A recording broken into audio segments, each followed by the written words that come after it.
2018 সালের সেপ্টেম্বরে টানা 61 ঘণ্টা বিরামহীন সাঁতার কেটে 185 কিলোমিটার নদীপথ অতিক্রমের বিশ্ব রেকর্ড করেন কে? ক্ষিতীন্দ্র চন্দ্র বৈশ্য, নেত্রকোনা। মন্ত্রিপরিষদ সচিবের সমমর্যাদায় কার কার পদ আছে? মুখ্য সচিব, আইজিপি। প্রশাসনের সর্বোচ্চ পদবি কী? মন্ত্রিপরিষদ সচিব।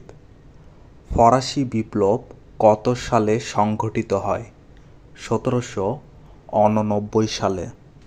যুদ্ধ কত সালে হয়? 1957 সালে। সর্বপ্রথম চর্যার ভাষাতাত্ত্বিক পর্যালোচনা করেন কে? ডক্টর সুনীতিকুমার চট্টোপাধ্যায়।